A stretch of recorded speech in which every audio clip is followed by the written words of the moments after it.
Hello, YouTubes and the internets and whatnot. It's me again, Richard. And we're going to do another first listen video. And in this first listen video, I'm going to listen to something that will probably blow most of your minds of an album that I've never heard before. Because this album is phenomenally huge. Like massive.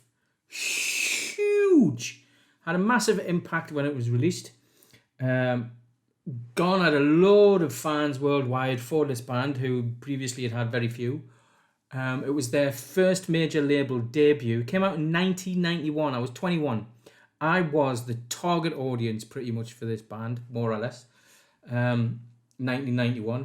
And it just passed me by. I never paid any attention to it. I know all of the singles, obviously, especially the main one, which was bang, massive, and changed the course of musical history. And I know a lot of the songs on this album. I've heard a lot of them in different versions, though, because in 1993, I was working in a record shop, and this band, Nirvana, released an MTV Unplugged album, which had a lot of these tracks on. And I think there's about 5 singles off this album as well. So obviously I've heard quite a lot. I've watched a lot of documentaries about Nirvana, so there may be some tracks on the album that I've heard and I just don't know as being from that album because I don't have it and I've never listened to it. I don't know why it just passed me by, but it did. But the reason I wanted to do a first listen is I saw a video on YouTube of a guy who is, his name is Rick Beato. Rick Beato. Now, Rick does a series of videos called What Makes This Song Great? And what he does in these videos, he takes, I don't know if it's the master tracks, but he certainly has all of the individual tracks isolated, and he picks the song apart and tells you why it's great. And he does that on Smells Like Teen Spirit. And it just sounded amazing. And the way he talks about it is just so interesting.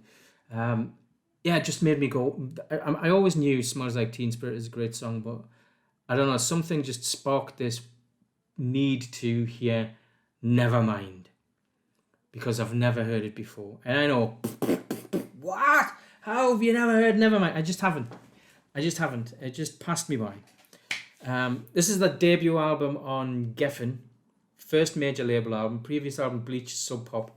And then obviously everybody knows they just went huge. So I'm going to give Nirvana's Nevermind, which is now, how many? Nearly 30 years old. Wow, it's 29 years old. God, so I'm going to give Nirvana's Nevermind a first listen. I've got my cans all queued up. I'm going to have myself a wee bottle of Stella Artois. Stella Artois. Reassuringly expensive, as they used to say. A nice bottle of wife beater.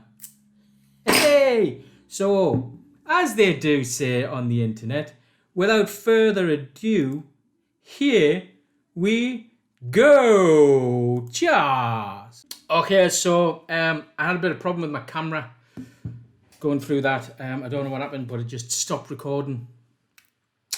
These things happen. But anyway, Nirvana, Smells Like Teen Spirit, Geffen Records, 1991. What did Richard think of that for his first listen 29 years after its release? Now, I thought Nirvana's Nevermind was absolutely fucking fantastic. I thought it was breathtaking. I don't know what to say. I don't know. It was great. I enjoyed it. Now, opening track, Smells Like Teen Spirit. Come on. I don't need to talk about that. In Bloom. It's a great song. Don't need to talk about that. Come As You Are. Killing Joke, 80s. Don't need to talk about that. All of the tracks were great, right? The only ones that I think I didn't know previously were Drain You, Lounge Act, Stay Away, and Endless Nameless. Now, interestingly enough as well, Drain You, Lounge Act, and Stay Away come after each other. So Does that mean that's like, I don't know. Weird, I think. Now, Endless Nameless, right? I thought it was brilliant. I really enjoyed it. But also, obviously very influenced by Neil Young's Arc, which was like 45 minutes of just feedback. But not one of you Nirvana diehard fans can tell me that you choose to play that track. Not one of you. You don't wake up in the morning and go, oh, I'm going to put on some Nirvana. I know, Endless Nameless. That's the track that you put on to your friends who've never heard Nirvana. Go, listen to this, man, this is amazing. But it's crazy, it's mental, but it's not for enjoyment. Most people will probably skip that when it comes up on a playlist as well, I would imagine. I might be wrong. Tell me if I'm wrong. I could well be wrong. I often am. But yeah. Brilliant. I love that a lot. Nature as a whole. I don't know what to say. I let it pass me by. I know what. I think I let it pass me by because at that point in my life in 1991, I already had Pixies. I already had Sonic Youth. I already had everything that it came before these guys, and like I didn't need it. And the Smells Like Teen Spirit just kind of exploded. And to me, still to this day, Smells Like Teen Spirit is a pop song. It's not anything more than a pop song. It's got loads of hooks, loads of melody. It's a pop song with some guitars and some amazing drumming. And I think it was the way that it was latched. Doesn't matter, does it? Doesn't matter. I let it pass me by because I already had what I thought these guys were trying to be anyway. And I did. I still do. I enjoyed that immensely. I think it's a really important record in modern history. And everybody should at least listen to it once, for sure. I mean, I pretty much did. There's only 4 or 5 songs I didn't hear out of 13, so I pretty much knew the album anyway, I guess.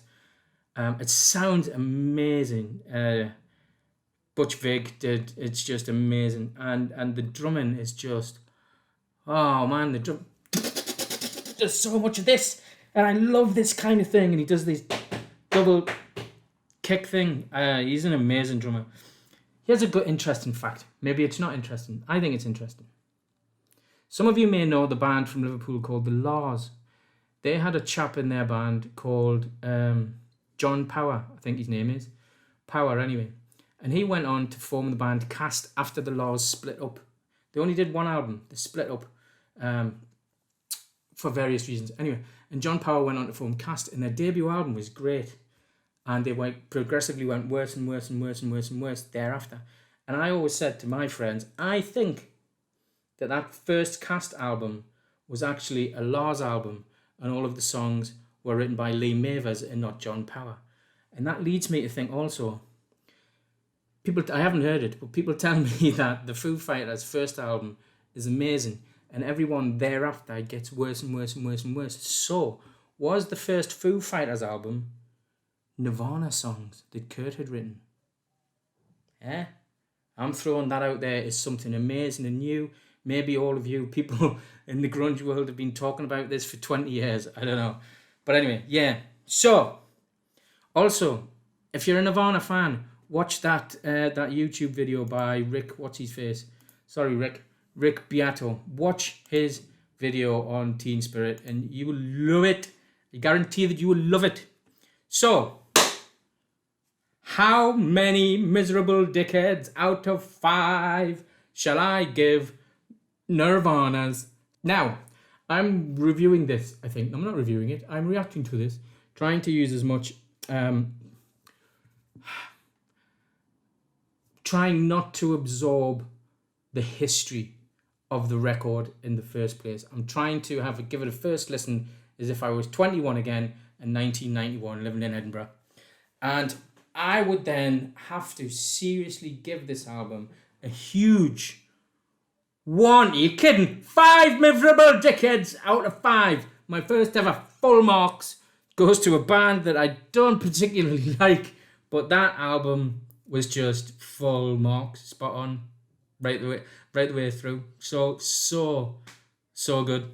So, Thanks for watching another first listen on my channel, Richard's Dickhead. Richard's Digest. If you want to suggest a record for me to listen to, let me know. If I haven't heard it, I'll give it a listen. I might love it. I might not. Most people have already heard Nirvana's Nevermind. I haven't. Peh. See you later.